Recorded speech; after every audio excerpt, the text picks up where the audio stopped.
All right, everybody, welcome back to Into the Fold. Today we are sitting down with Michael Eli, to get the story that is Cinnabon. So I really appreciate you coming on for this one, my man. We've done a few of these interviews now. Want to start getting some of the local players in here because all these guys see you on stream all the time, and we really want to get some background on you and everything. Feeling good? I'm feeling great. I appreciate you having me in. I'm thinking this is going to be a great time. Yeah, I think it's going to be fun. Yeah. I've been wanting to sit down and have a conversation with Eli for so long, sitting here with a glass full of bourbon. I think it's going to be a good time.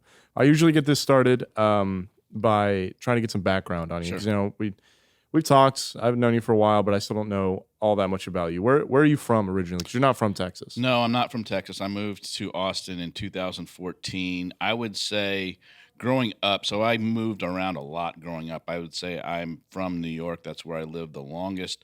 But the longest I've been in any state now is Texas, officially. Oh, really? I was in D.C. for about 10 years. I went to law school in D.C. at GW, George Washington. Stayed there for about 7 years afterwards. So I was there about 10 years. But now that I've been in Texas a little over 10 years, I've actually been in Texas longer than any other location in my entire life. Okay. So when people ask me where I'm from, well, usually they'll ask me where I'm from, and I'll say New York, and then they'll, of course, because of the way I look, they'll say, "No, where are you really from?" I'll say, South Korea, which is what people really want to know when they ask me where I'm from. They don't like that answer in New York. No, where are you really from? But I am born in Seoul, Korea, but I would say when I tell people where I'm from, I say I'm from New York. Okay, I see. Well, now you're a resident in Texas in spirit and in practice. So love it here. Yeah, we're happy to have you here, man. But you already stated you went to law school. You're a lawyer. Yes.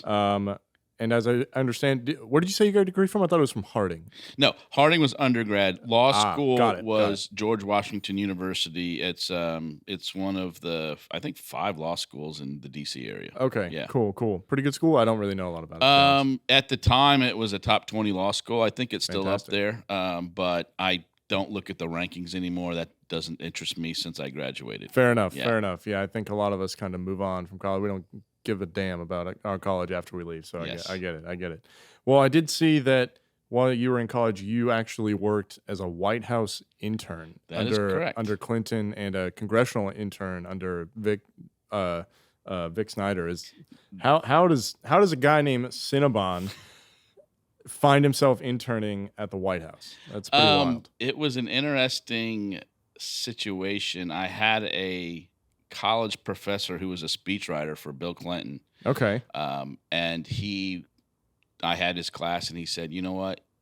I'm going to recommend you to be because he knew I was in political science and wanted to be an attorney. So I'm going to recommend you to be a White House intern." At the time, you're probably too young for this. At the time, we were coming right off the Monica Lewinsky scandal. Yeah, well, so I wasn't sure I wanted to be a White House intern. That did not have the panache that it might have in other situations. But I said, you know what? I can't pass this up. Yeah. And he actually hooked me up with congressional member Vic Snyder, and so I did a summer where I was basically in D.C. for like 8 weeks, and I loved it. I loved D.C. I fell in love. That's why I went back to law school there. But yeah, being a White House intern was, even though at the time it did not carry the same weight that it might in other times, it was a really cool experience. I mean, I was in the White House. I got to take tours of the West Wing, the East Wing. It was awesome. Really cool. Yeah, that's really cool, man. I don't know a lot of people that have done that. I mean, you were majoring in political science, but was that what you had already really wanted to get into, was like political law and things like that? Not so much that I decided I wanted to be in politics. I think I was just, you remember what it was like when you were 20, 21 years old. You don't know what you want to do, so you're trying different things, and that was one of the things I thought I might want to do, but I wasn't sure. But definitely it was on kind of my radar, but I felt like it was just, even if it didn't go any further and that was all I ever did in that area, it was just too cool of an opportunity to pass up at the time. Yeah, I mean, I'd be pretty hard pressed to pass up an opportunity to work at the White House. I mean, did you ever get to actually meet Clinton? I did. Yeah? I did. I shook his hand. After Monica Lewinsky, they were very careful about Bill Clinton's exposure to, and I say exposure in a dual way, exposure to the intern. So we were not allowed to get much FaceTime with old Bill, but I did get to shake his hand a couple of times, and he was a very nice guy. He was everything that everyone liked about him. When he talked to you, you felt like he was talking to you like you were an old friend of his. Yeah. He knows the politics game, and he still does. But back in the day when he was at his height of popularity, even when he was talking to an entire room of people, you felt like he was talking to you. Oh wow. Yeah. Yeah, that's a pretty surreal experience. I've never even been in, I've never been to a debate or like a speech or a rally or anything like that. So I've never been in the presence of like a president, but I've always heard, especially Clinton has always had just a way of just getting down to ground level with you, and that's what most people look for. Yes. So that's a pretty cool experience, man, especially to have it as young as like 18,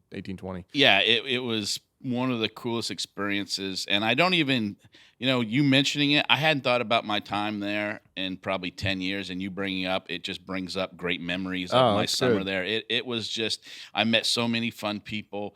We would work all day, party all night, wake up early, go back to work, and wash, rinse, and repeat. It was one of the best summers I've ever had in my entire life. Oh, that's cool. Well, I'm glad that I could drink that up for you a little bit. I'm sure. I don't know if anyone's asked you about that in a while, but they haven't. That's really. Yeah. Oh man, that's most people don't even know that. Most people don't even know that. It's on your website, man. That's why. Well, my website is pretty dry, so I don't know too many people that are looking at my website trying to find something. Yeah, fair enough.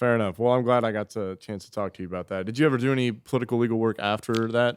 Not really. I right out of college, I went straight to law school. Okay. Out of law school, I was so in debt that I had to get a job right away. So I took the first job I could get because, I don't remember the last year that the job market was great for graduating law students. It's been a long time. Yeah. I didn't have the grades to go to the big firm, so I took a job with a smaller firm, fell into personal injury stuff, and I've done personal injury my entire career. Started in 2002, and I'm still doing it now. I see. Was that first one Clappin Associates? Yes.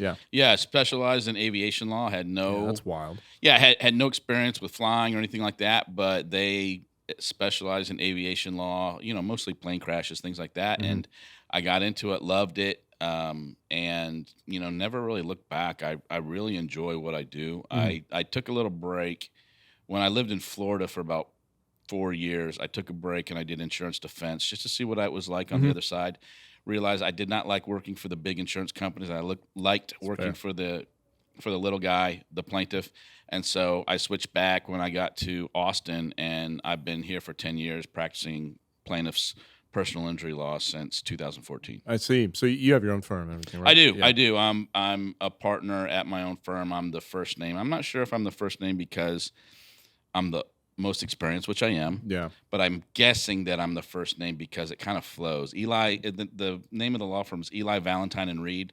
We played around. That flows. Yeah, we played around with the names, and there's certain orders that flow, and there's certain orders that don't. And Eli, Valentine, and Reed just kind of flows off the tongue. Yeah. And there is a funny story about that, and I'm not sure I should tell this, but I'm going to tell it anyway. So we can edit it out. Yeah, we can edit it out if it's too much. So back in the day when I was trying to use the stream, this was back before Doug and Andrew and Brad. This was a long time ago when the stream was just Skull Mike and Slick Rick.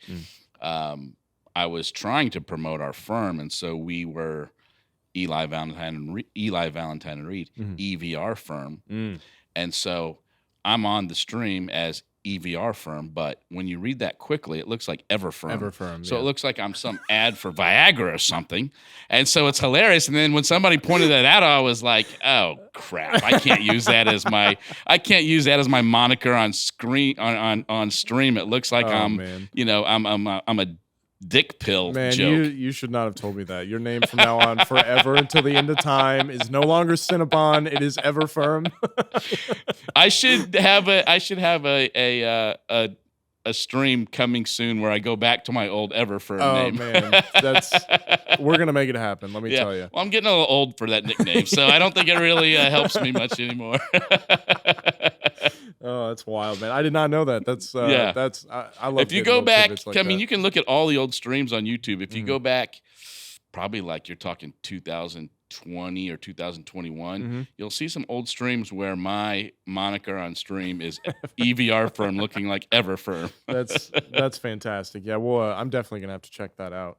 What ended up actually bringing you to Texas? Did you come here just family, school for your kids, or what? Just open your No. firm? So what brought me to Texas is so when we moved to Florida, that was my move, my choice. I wanted to go to Florida. There was an attorney there I wanted to work with, and I did. But then that was my choice. And then when that kind of gig was up, I told my wife, I picked Florida. You pick the next place. Okay. She said, I want to move to Austin. I've been there. It's awesome. It's growing. It's going to be a great place to live. And she was right. But she was smart because I run hot. I'm a heavy guy, so I got a lot of body fat. So I run very hot. She said, I'm going to take you. We're going to go. But she took me in like February. If she brought me here in July, I probably would have said, hell no. It's 750 degrees. I'm sweating, in air conditioning inside. Yeah. But we came in I think it was February, March. It was beautiful weather. Austin is great. I'm a big food guy. You'll hear me on stream talking about all the different barbecue places, taco places, whatever. So I immediately had 6 of the best meals of my entire life in Austin. I said, love the place. I'm in. Let's go. We moved here. And then I found out Texas heat. It's a different animal when you haven't experienced it. You can tell somebody, oh, it's hot here, but you don't understand until you get here. Yeah, it's very much a beast of its own, especially when the humidity is really, really bad. Oh, it's unbearable in some ways. If you're not a big heat person, you're not reptilian in nature, it's pretty tough trying to transition here. Your wife was very smart. I met your wife. She's great. She's a great conversationalist. Yes. I can see how she had the right things in mind when bringing you here in February. When I told her that you would be interviewing me for this podcast, she said, I remember him. And I'm not trying to butter you up and get you. She said, I really liked him. He was a really nice guy and she said a very good conversationalist. She really liked you that night we went to Perry's. Yeah, it was Perry's. Yeah, exactly. Yeah, no, I remember now. She's great. She seems like a social light. Obviously I keep asking you, how the hell did you make that work? That's must be real fucking funny. That's all I'm saying. Cinnabon. I see. Here's the thing. I got her when she was young. We met our freshman year of college, so she didn't know any better back then. And now it would be a tough sell. But that's funny because anybody who meets Shannon, that's my wife's name, Shannon. The first thing they say is, "How in the world did you dupe her? Did you use drugs? What drugs did you use?" And I'll say, "No, she was just young and she was naive." And, if I tried to do that 5 years later, she'd have been like, no, that's not happening. I can do way better than you. So, I got very lucky. Yeah. No, I mean, well, it seems like it's worked out pretty good. You guys have kids and everything right now? We do. We've been married. So we've been together since we were 18. Okay. We've been dating since we were 18. We've been married since 2000. So we've been married 24 years. I have 2 daughters. Shout out to Isabella, who is 21, and Mia, who is 19.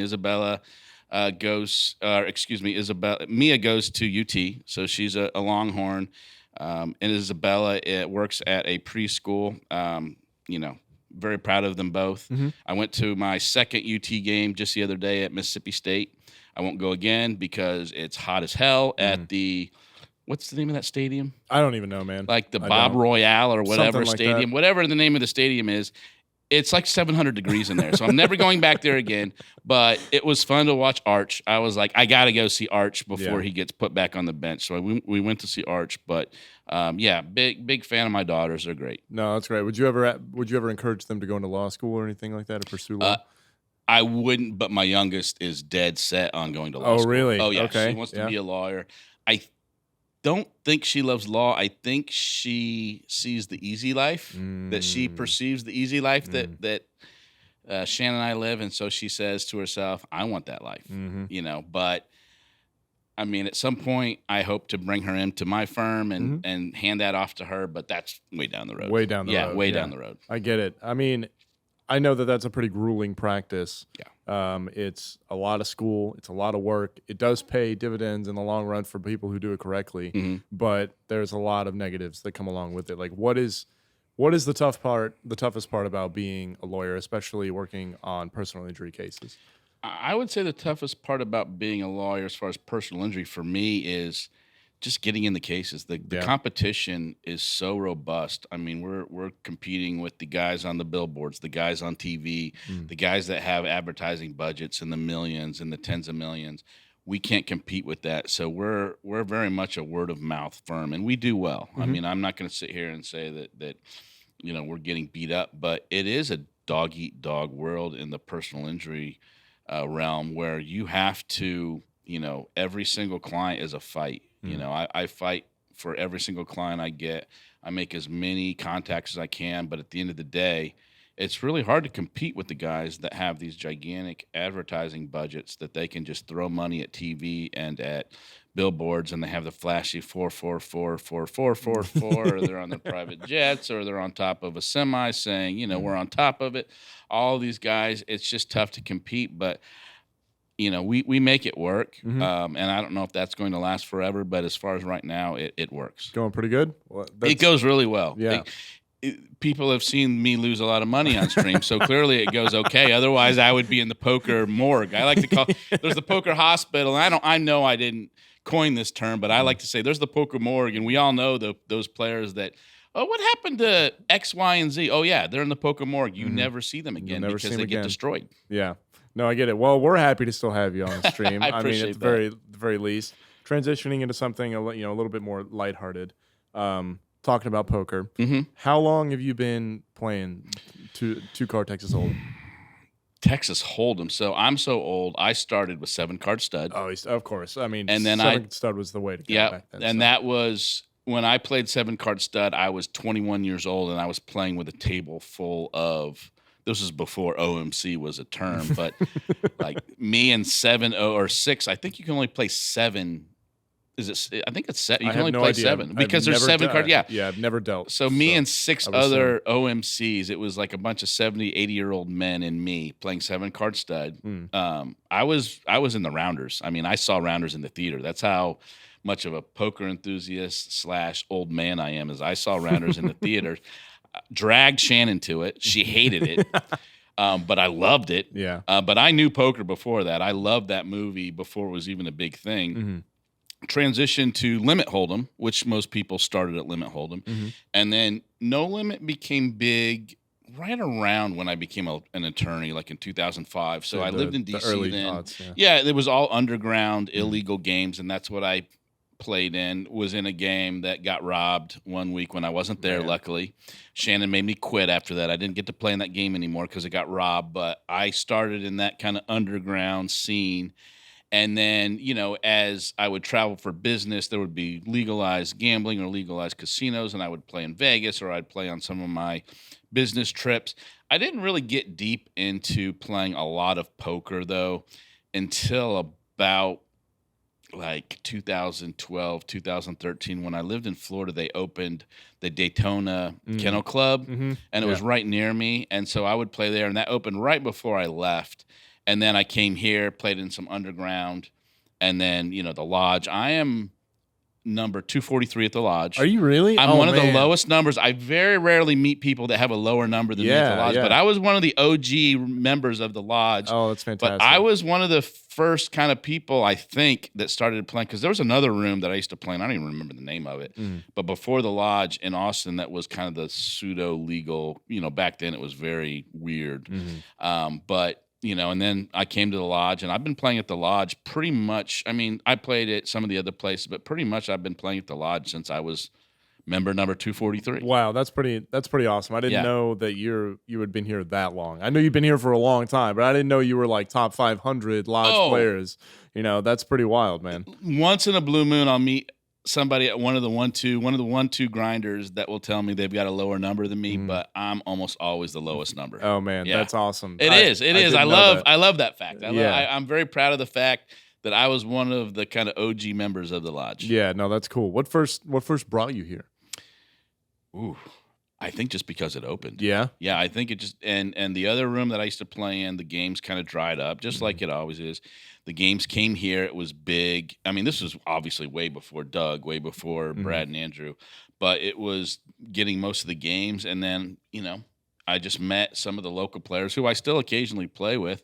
It was fun. It's very close by to my house, so geographically it's a good location.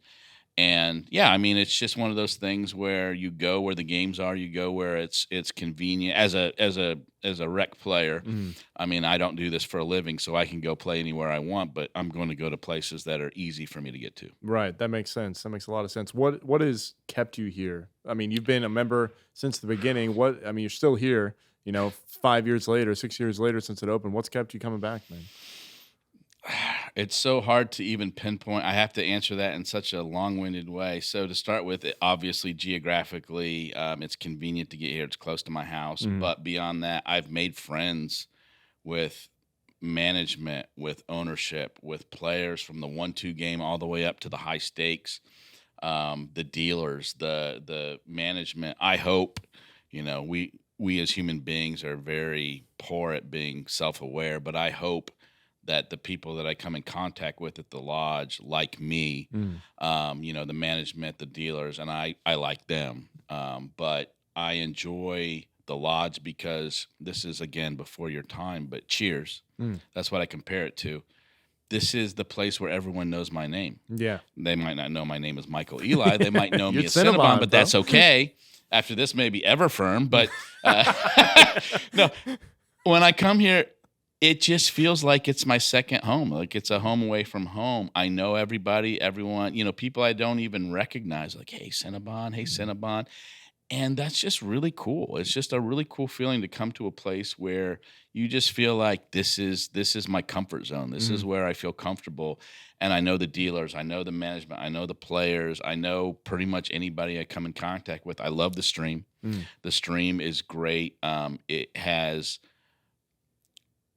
I mean, look, everybody wants who was it, Andy? Who was it said the 15 minutes of fame? Everybody wants their 15 minutes of fame. I don't remember who it was that said that everyone gets 15 minutes of fame. It's kind of cool to get that 15 minutes of fame. I go places outside of Austin and people recognize. Oh, that's wild. Yeah, and I'll have friends that'll be like, oh, yeah, I was talking to these guys that play poker, and I told them I know you, and you're my friend, and they'll be like, oh, yeah, I watch him. My daughter, Mia, at school, she has college kids that she goes to school with. They're like, your dad is Cinnabon? Oh, that's cool. Yes, that's cool, they know Cinnabon. They watch, like these college kids at UT, they play poker. In fact, I played the stream with a couple of UT students, but they know the stream. They know, I would argue that, I would assume we're like top 2, top 3 streams. And there's just so many people that know. And so Mia will be like, oh, my friend said that her boyfriend knows you. And it's like, oh, your dad's Cinnabon. It's like, that's cool. It is cool. Yeah, that is really cool, man. You never really understand just how far this thing reaches until you meet some of the people that watch it on the other side. Like, for instance, I used to play drums, and I haven't played drums in a long time. I was in a band. I'm not anymore. I don't play anymore. It's just it was kind of just taking up space. I sold my drum kit. One of the kids that came, I say kids, they were 22, 23, but I'm just crossing 30. So, and now they're kids to me now, but they came and they picked it up, and not the guy buying it, but the buddy that was there to be the hired help. He heard me talk, and then he kind of like did this at me, and then they asked me what I did because they saw my tattoo, and they're like, "You play poker?" And I was like, "Yeah, I work at the lodge." And the guy was like, "Wait a minute, like, aren't you one of the guys that does the live stream?" It's wild, man. The people that you'll find out, like, watch the stream, or the people that you meet, or you'll run into. Like, I've run into somebody at the gym who asked me about it. Like, you never know. And it's really cool to hear that translates also to the players, especially because people see your faces so much more. Yeah. So that's really cool, man. Absolutely. I'll tell the story. So we vacation almost every year in the summer, the family does, in Montana. And we usually fly into Bozeman, and we'll go to Yellowstone, we'll go to Glacier.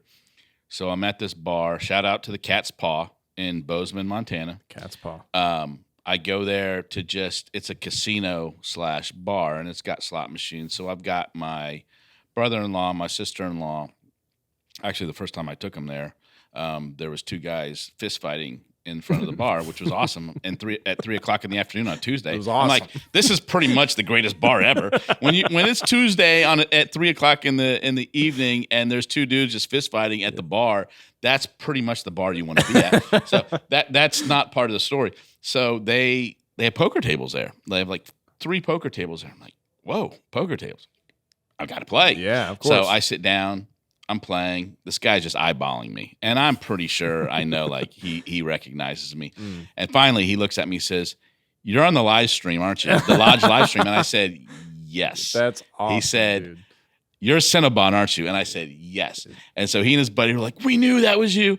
They're like, "We're coming to the Lodge in the fall. We're gonna play these tournaments, and we're bringing a group, and this is awesome." And we sat there and played, and we talked, and I was like, I am in the middle of nowhere at this random ass cowboy bar in Bozeman, Montana, and there are people that watch the live stream, the Lodge live stream, and they've seen me and they know me, and I'm sitting there having a great time playing poker and getting drunk with them. Yeah, man. It was awesome. It's so cool to find it even in those like small corners of the world kind of thing. Or even like one of my favorite stories to tell was I went to Austria for my sister's wedding a couple of years ago. I had just started working here and just started working on the stream.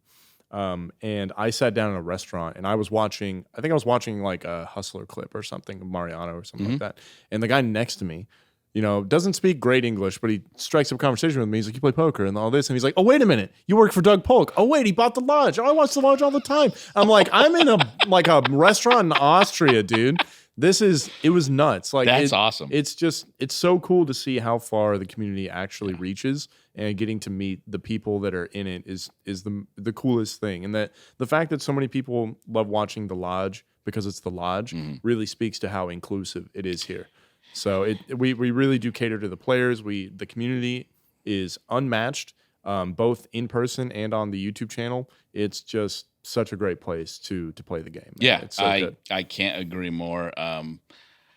Slick Rick was telling me just the other day when he was out at the casino employees event at the World Series or maybe the seniors event, whatever. Yeah, the employees event. But he had multiple people come up to him, get autographs, get pictures. And, Rick. Rick is one of the nicest guys you can meet. And his wife is also great. Shannon and I play pickleball with them. Oh, you're in the pickleball group? We're in the no, we only play with Rick and his wife because we're so bad. and we don't want to embarrass ourselves with some of the good players. And Rick is actually really good. But we love Rick. We love his wife. I don't want to say her name. I don't know if she wants to be known, but we love them. But Rick was telling me the story and I'm like, that's awesome. And Rick loves it. I mean, he's one of the nicest guys you'll ever meet. He is definitely one of the people who I've met at the Lodge that I've become really good friends with. I love Rick.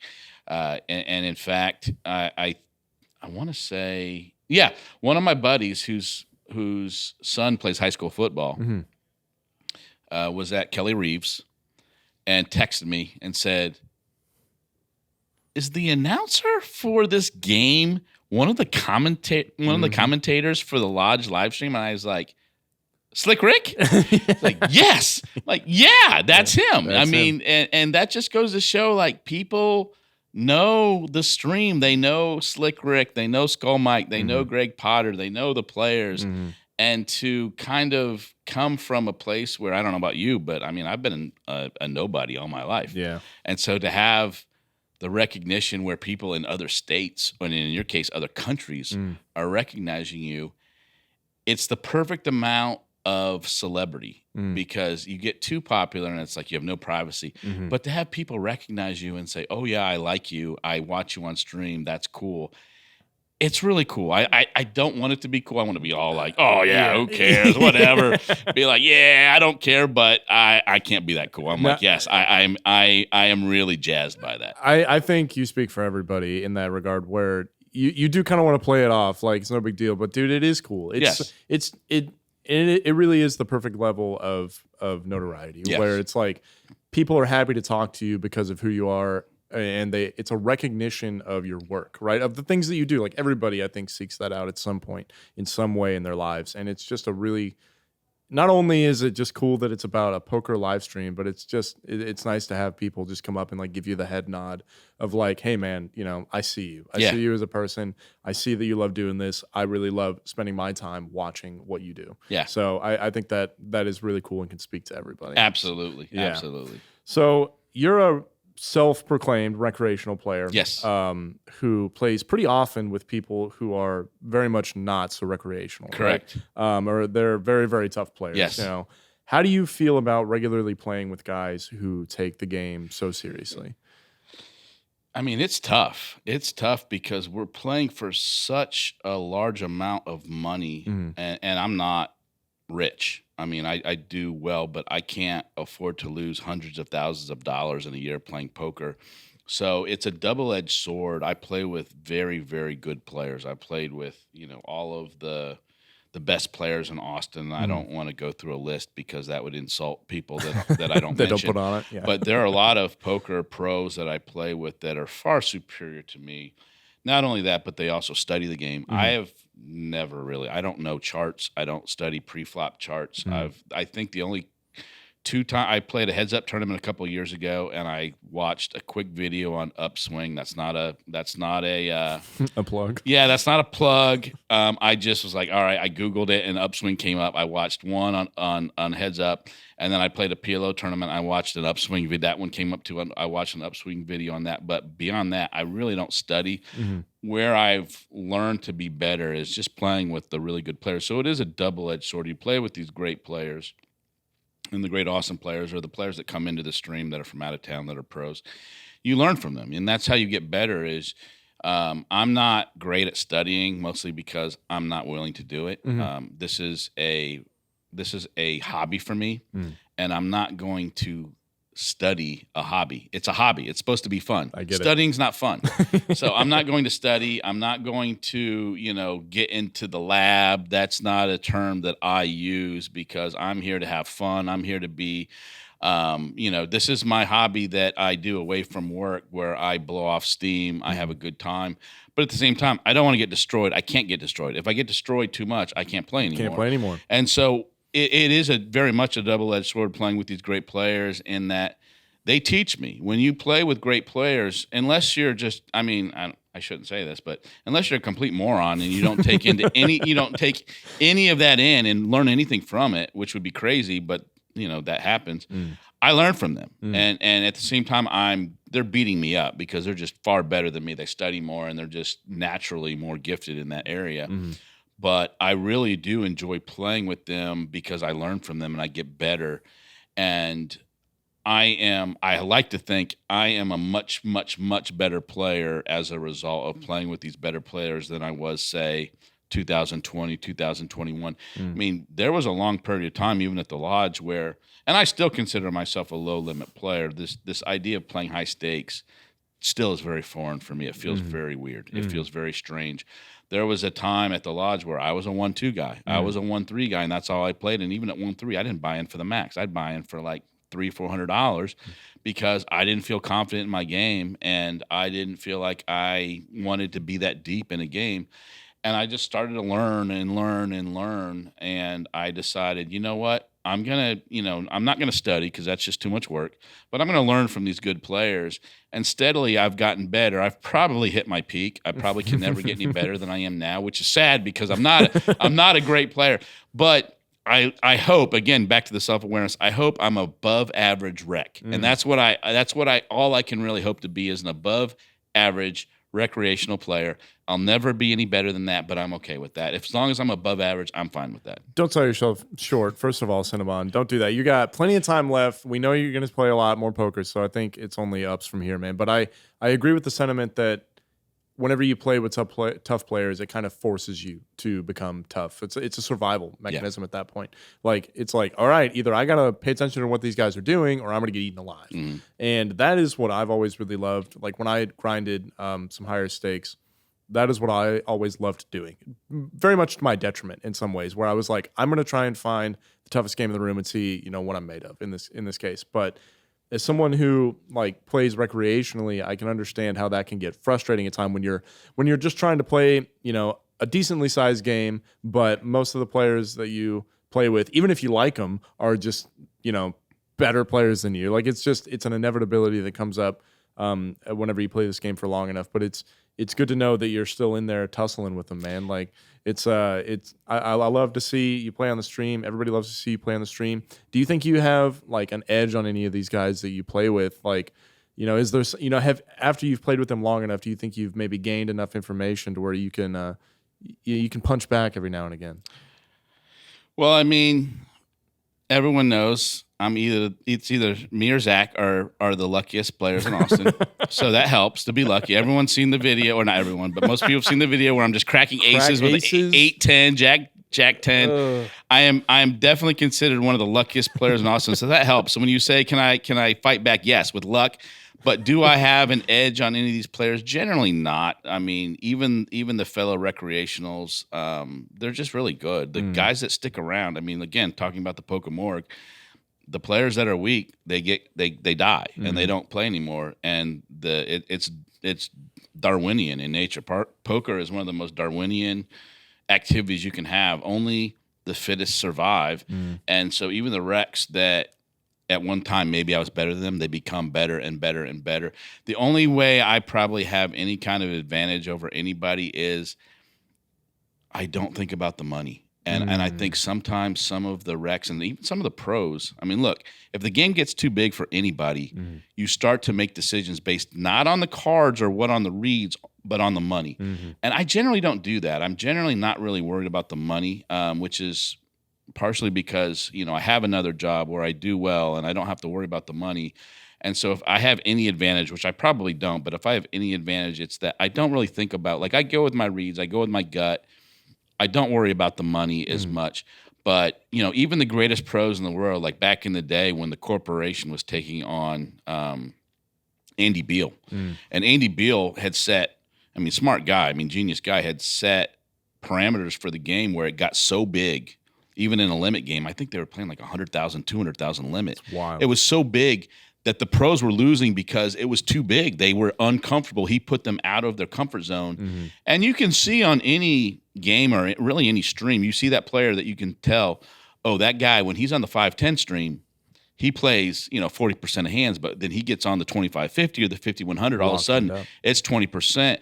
Everybody has that limit where they get nervous, where their asshole puckers and they say, holy shit, this is more than I want to lose in a hand or in a session. And that's when, players start to play differently than what they would normally play. And you see that with, for me, from my point of view, you see that with almost any player, even the players that, you see that play so crazy, and then you'll see them on some huge stream and you're like, oh, this is a completely different player on this bigger stream. Yeah, no, don't undersell that advantage, man, because it really is something that, as you've already hinted at, that can transcend every stake, right? Like eventually, unless like someone who is considered a professional that has grinded this game for a long time, unless they've done something else, maybe entrepreneurship or been successful elsewhere in their life and has a good chunk of cash, like there is going to be an upper limit where they're like, this is too big for me. I am in over my head. And one of the toughest skills in poker is being able to separate yourself from the money, right? Because if you set yourself up properly, you set your money aside to play just for your bankroll, whatever, that money isn't supposed to mean anything to you. And that allows you the freedom to make the best choices in the moment. But everybody's got a number, man. Everyone's got a number. And if you can apply the advantage of like, this money actually means nothing to me, you have so much freedom, and you can really just dunk it on the heads of the kids and the guys that are just maybe trying to take a shot or like trying to get one over on you and everything. It just really kind of it's a spot where you can really put your foot down. Yeah. In the sense that like, I'm not going to be bullied around by you. I don't give a shit how much you've studied.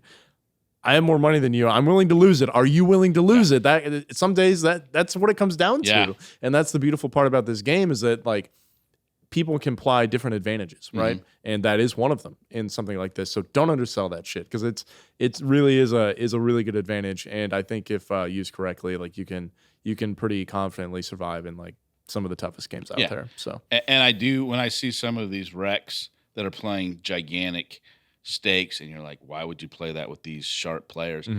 They don't have the advantage, but they have some advantage because they don't care. So I remember there was a hand on high stakes pokers between Guy Liberté and it was who's the French guy? Who's the French David Benjamin, and they're all in for like $1 million total, and Benjamin is clearly like he's got his life. He's got his net worth on the table. And David says something like, do you want to run it once or twice?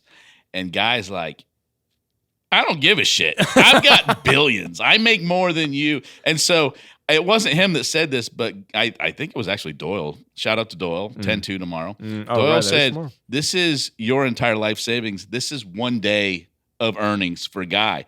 And that's the advantage that somebody like Guy, he's like, I don't care. And Benjamin's over there sweating his ass off because he probably had his entire poker roll on the table. And when you have that kind of difference in wealth, you're right. I mean, there's so much pressure being put on that, even though he is way more skillful at the game of poker.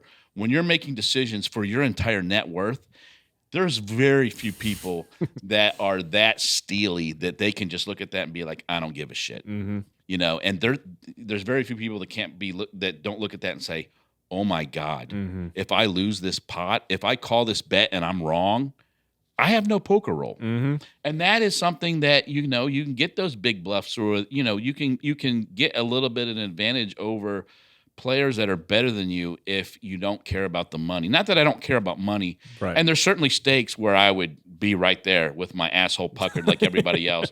But the stakes we play on the stream, and generally the stakes I'm willing to play, whatever I lose, I'm like, yeah, that sucks. But it's not going to change my life. Whereas, you know, there are people that take shots, obviously, like you said, where they're like, holy shit, if I don't win this pot, if I make this wrong move, if I make the wrong call or make the wrong bluff, I'm back, you know, grinding 1-2. And I, you know, that's definitely an advantage that people like me that are Rex have over the pros who do this for a living. They can't go back to their 9 to 5. We can go back to our 9 to 5 and say, okay, I'm just going to go make that money back. No big deal. Yeah. When you're a pro, you don't have that opportunity. You're going to have to go back to the game that just whooped your ass. And that sucks. You know, I'll be the first to admit, I take months off where I have a bad run, and I'll just say to myself, I'm going to take some time off. When you're a pro and this is what you do for a living, you can't do that. That's what you and so the game that just absolutely just kicked you straight in the nuts, you got to go back and say, please, sir, can I have some more? And that is, I respect those guys because I'm like, I couldn't do it. I don't have the mental fortitude to be able to go back to the game that just absolutely just crushed your soul. And say, well, yeah, this is the only way I can get back. Yeah. And so those guys that do it, the local guys, anybody, but you know, these local pros, they're my friends. I feel for them. It is when people, oh, you're so lucky. No, you're not. No, you're not. Bullshit. They're not lucky. That's the worst job in the world. It looks great. When you see it on the vlogs, it looks fun. Oh, I just play poker.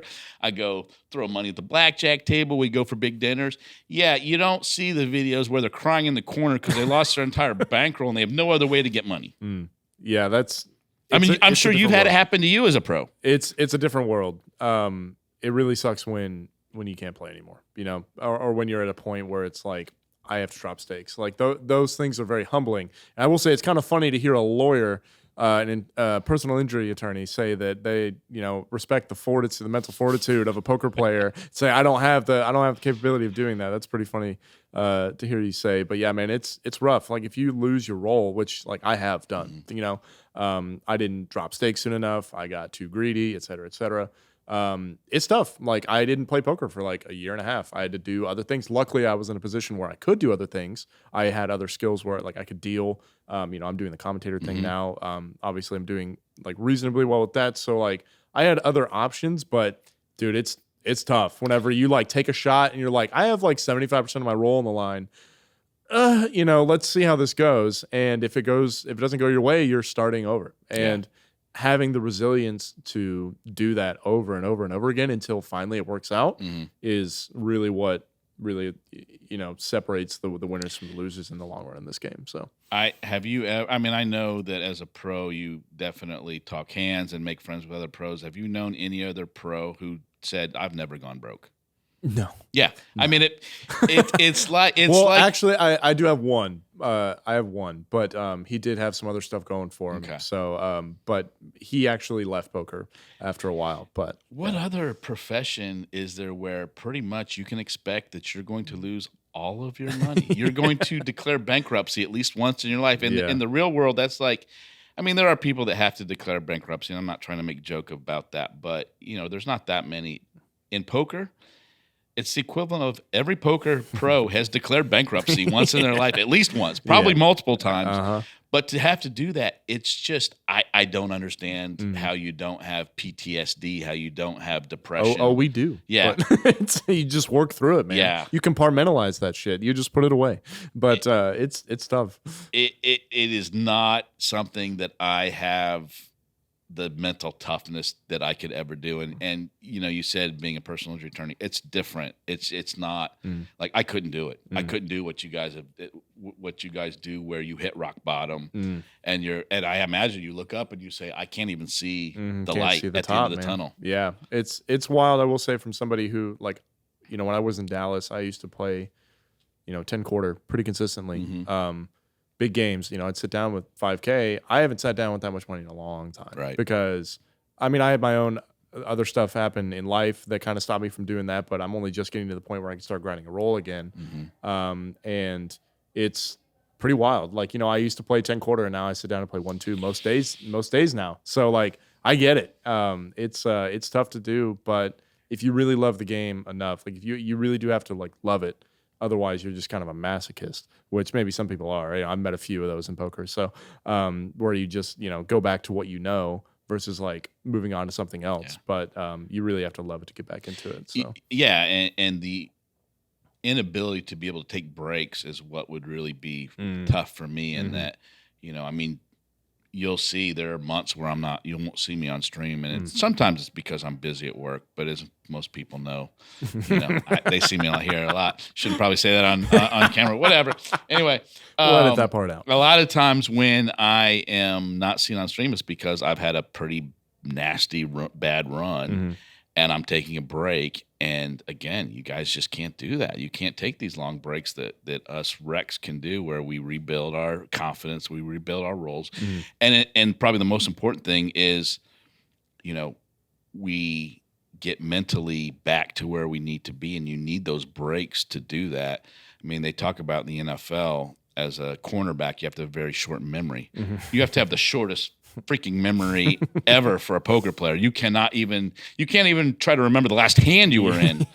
You're talking so short of memory, and when you're talking about entire sessions and months, and I've seen the guys on stream talk about, like, Chaz and Jaywin.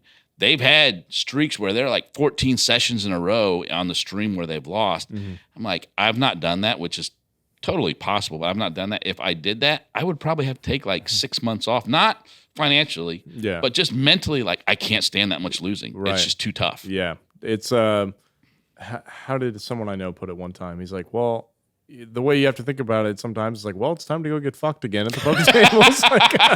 Like, you just kind of have to accept it for what it is. And just, if you want to go back out and keep playing and try and keep money, then you keep making money, then you just got to go. Yeah. And, a lot of people do get kind of cold and dead to it in the long run, but I don't think people, like, really truly do. Like, every now and then there's still going to be an upper echelon of, like, the amount of losing that you can take before it's like, man, this sucks. Yes. Even if I do still love this game, this is not fun.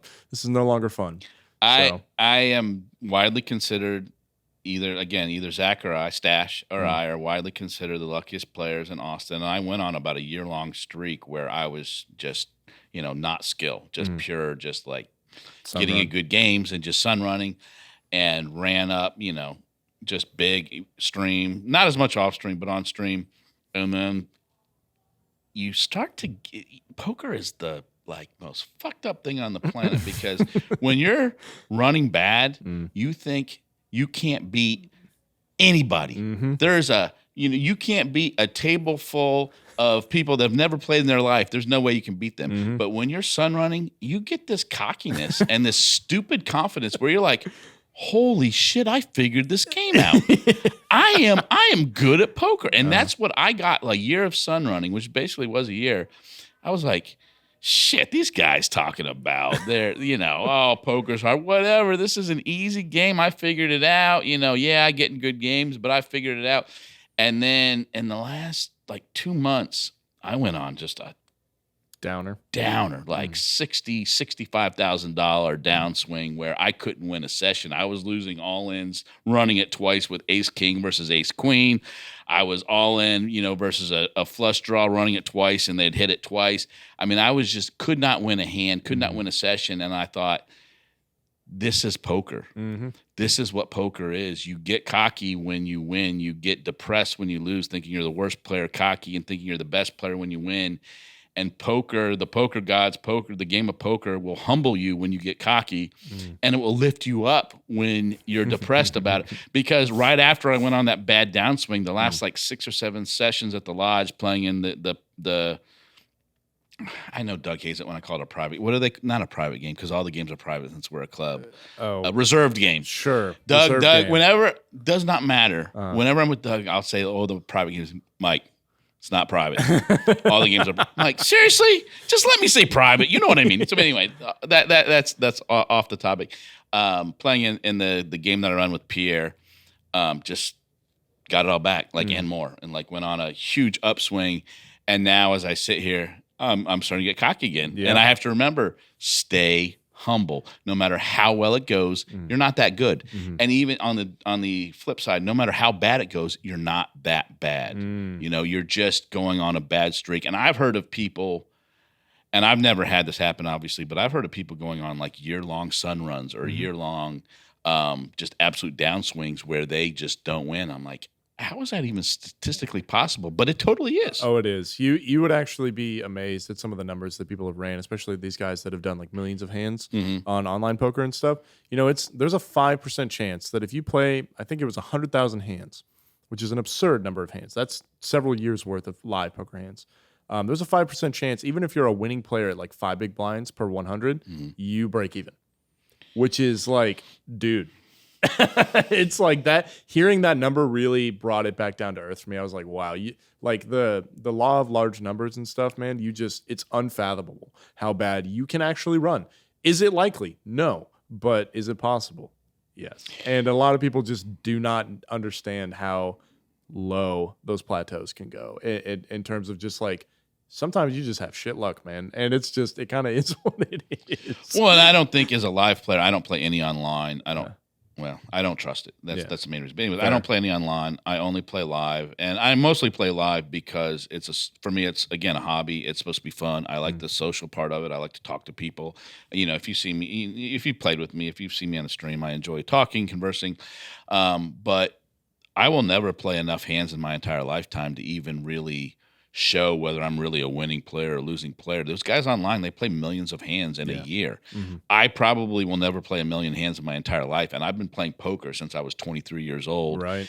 And I play a lot of hands at the lodge. I play a lot of poker here, but I won't even come close to what some of these guys do in a year. So when you look at, the law of, you say the big numbers, when you look at the total volume of poker, I don't even approach enough hands to even say, oh, you're a winning player or you're not a winning player. I used to think that I did, and then I talk to people who know way more about poker, and they're like, dude, you won't ever play enough hands in your lifetime to even figure out if you're a winning player or not. Yeah, you can't even get an inkling until you get to something like 100,000 hands, which is just, it's so many, man. You just don't. It's really hard to achieve that live, but live poker is just such a great thing, though, man. I'm not willing to put in the hands as much online, just to see that. I'm glad that we can bring poker into the live space and everybody can still have a good time. You already mentioned that you kind of run these reserved games. I was going to call them private games, but I don't want to get fired. Right. So the reserved games that you run with Pierre, and doesn't, or maybe he doesn't anymore, but Zach, doesn't he help? No, with that? Zach is he'll give us input, but the game is definitely run by Pierre and I, and it's a great game. We have the best play. When I say the best, I don't mean the most skillful players, but the best players as far as they're just so fun. They're such nice guys, super successful in business and in life, and they just want to play bigger, even though they understand. We have pros in the game, and that you have to have pros in the game because they give the action. And the good pros, the ones that know how to do it right, they're super entertaining. And the Austin pros are really good at that. When you play with an Austin pro, for the most part, especially in our game, you're going to be entertained. You might lose, but you're going to have fun doing it. You're going to drink, you're going to joke, you're going to laugh, you're going to have a good time. And that's, when some of these, because we do get some people that are like, well, I never get in that game. You got to bring something to the game. If you're a pro, if you're just going to sit there and win money, that's not going to get you into a game. You have to be sociable. You have to be fun. And all the guys that we invite into the game, including Pierre, he understands it. They're entertaining. They're fun to play with. I did want to tell this story. Again, one of those upswings I was on, I thought I knew a lot about poker. I was like, oh yeah, I'm getting good at poker. We played a live stream where we did a team stream against. It was guys against females. It was, I don't remember the females. I was pretty drunk that night. But the guys were me and Skull and Zach and Slicer, who is Matt Farmer. And one of the things that you could do is when you faced a big moment, you could use your little chip and you would go out with your team and discuss the moment.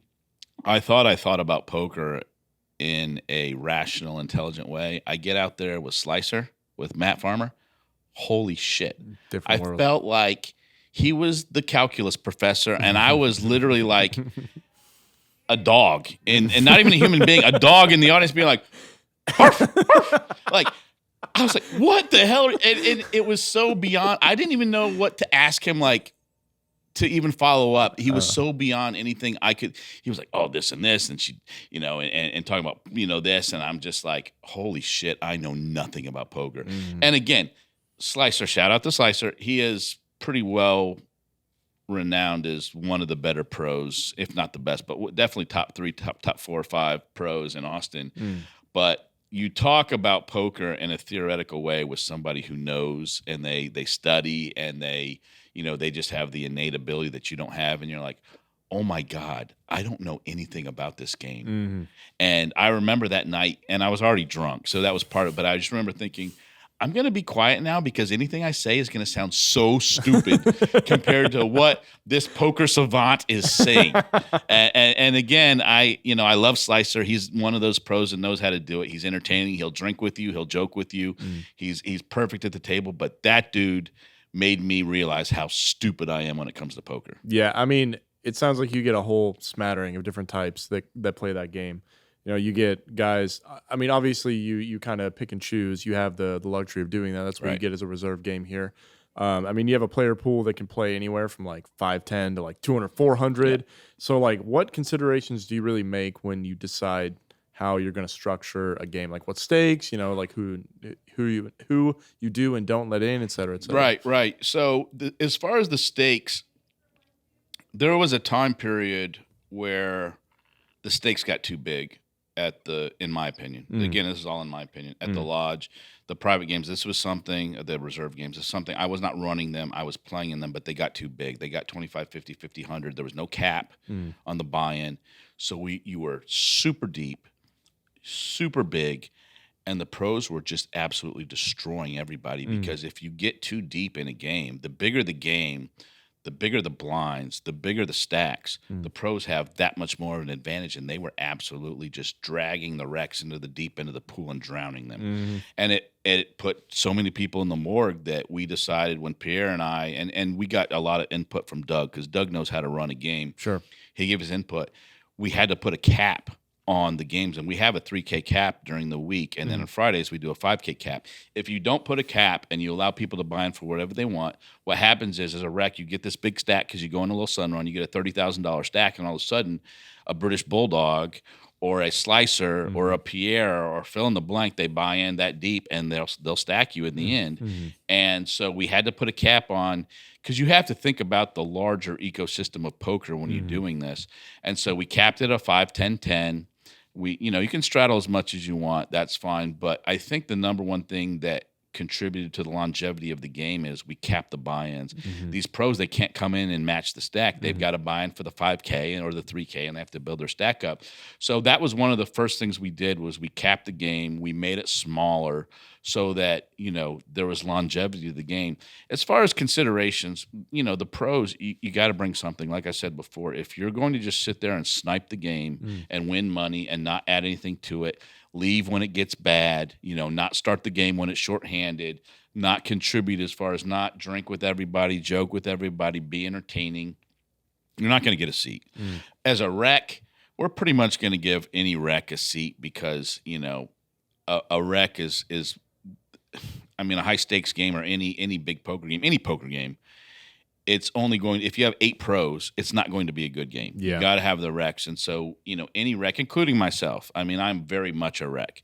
And so you have to build a game around the recs, and and we've capped the pros at either 2 or 3 per game. And the reason we do that is because if you have too many pros, it becomes 1, too intimidating, and 2, unbeatable.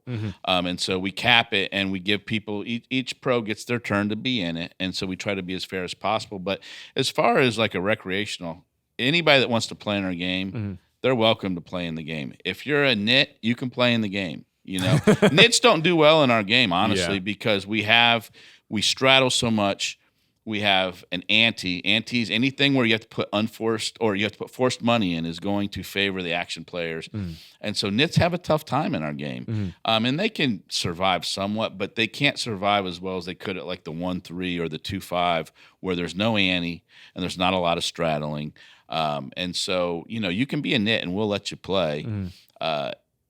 I would say the only recreational we wouldn't let play is somebody who was just not fun. Not even, you can be quiet and get in the game, but if you're an asshole, you're not going to get an invite back because our game is designed to be fun. And if it's not fun, then why are we doing it? Exactly. And so beyond that, anybody out there, if you see us back there, we're having a good time. We're drinking, we're joking, we're laughing, we're cutting it up. Even the dealers. I'll look at the dealers because some of the things that are said are a little out of bounds. They're over there like trying their hardest not to crack up. I'm like, I shouldn't laugh at this as a professional at this table, but they're having a great time too. I think.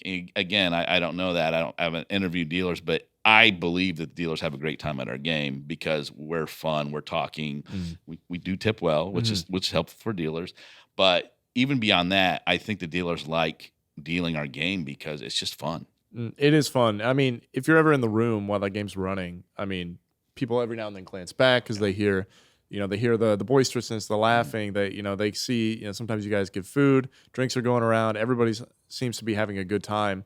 And there's a lot of criticism for things like reserved games or public, above ground, public-private games, whatever you want to call them. Sorry, Doug. Is because they can be really restrictive. They keep players out and things like that. But at the end of the day, people just want to have a good time and not lose like a ton of money, right? Yeah. And it sounds like that is something that you guys prioritize here at the Preserve Games at the Lodge, which is really, really cool to see because, as you said, it's a really delicate ecosystem. It's a balance.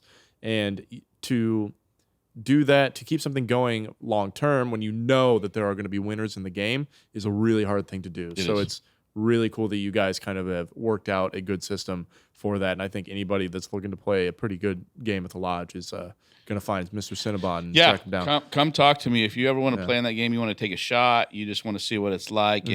Our buy-ins, it's not a 5K mandatory. You can buy in anywhere from 1 to 3K on a weekday, Monday through Thursday. On Fridays, it's 1 to 5K. But you can buy in for a K and come in and have fun and drink with us and have a good time.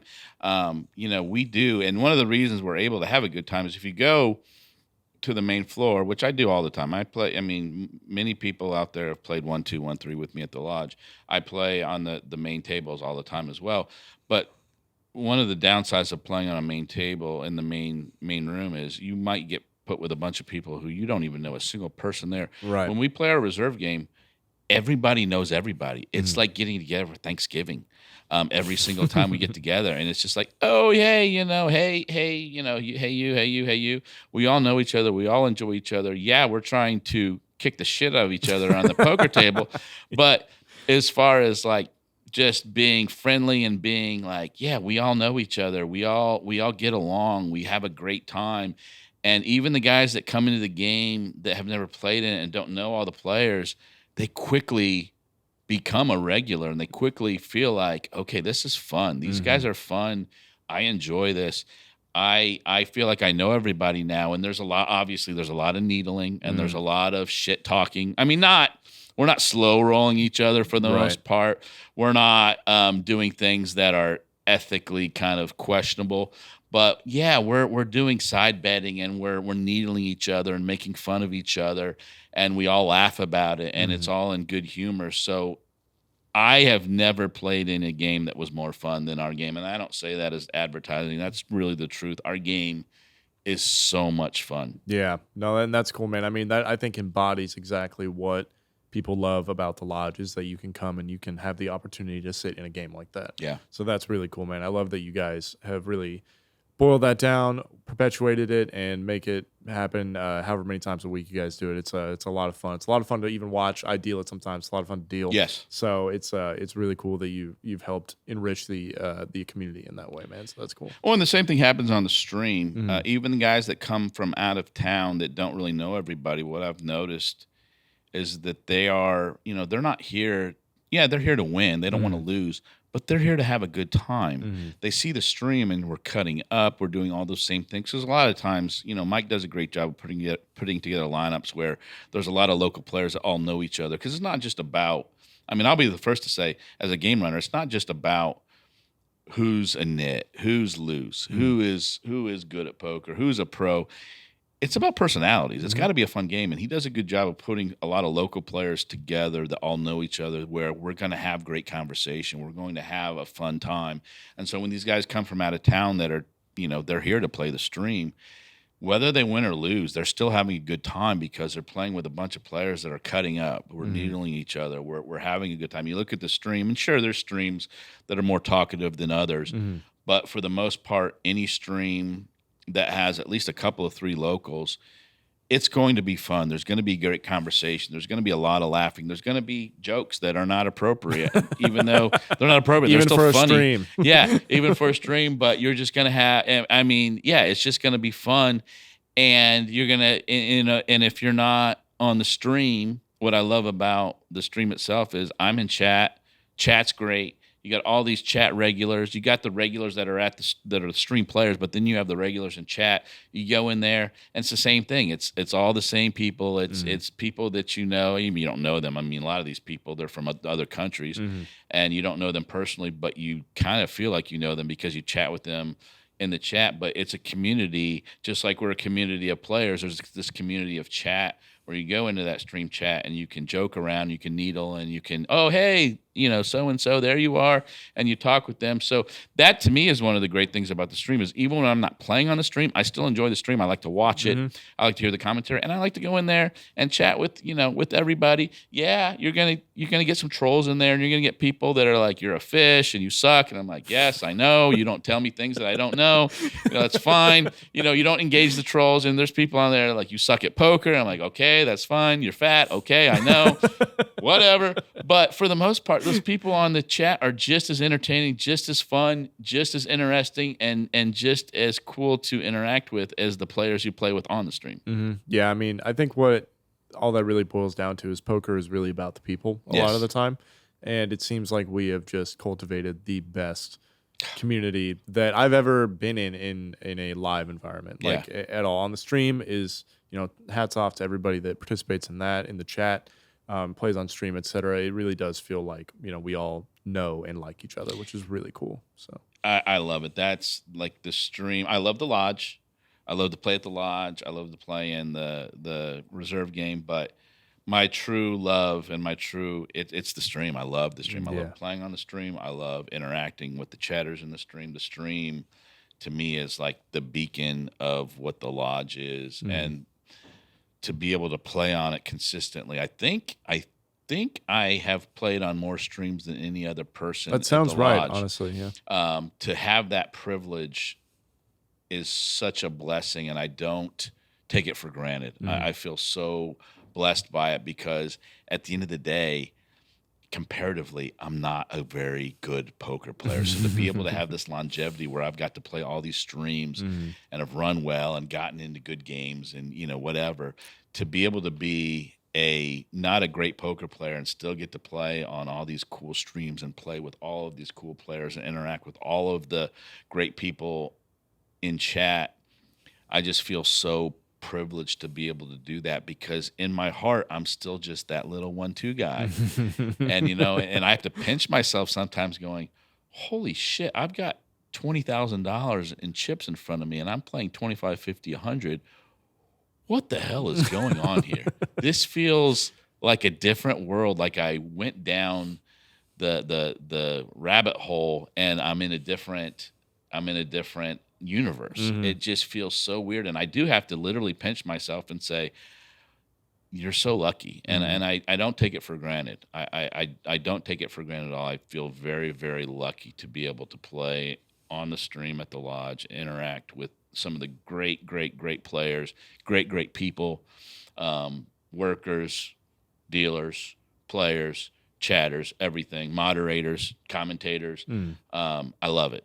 I love it. It is truly my home away from home. Well, that's good to hear, man. I know that we're happy to have you around. I think we all feel very much the same way about that. So thanks for being a part of it for so long, and thanks for doing what you do, man. Absolutely. Appreciate it. Coming up, wrapping up here, but what's next for you, man? Like what's coming up in your personal life, et cetera, the things that you maybe want to brag about, anything going on, not poker related? I don't really have a lot of new things going on. Again, I've got a daughter in college. I've got a daughter, that still lives at home that works. My life is pretty much the same. I go to work, have my home life, come play poker. So I don't really have anything new or novel. I don't have anything that I need to, promote or anything like that. For the most part, my life is pretty much the same every day. But this truly is, the lodge truly is kind of my highlight. That sounds bad. It makes it seem like I'm denigrating my family. But anyway, you know what I'm saying? So I'm not saying poker or the lodge is better than my family. Obviously, I put my family first, but no, I don't really have anything new or great going on.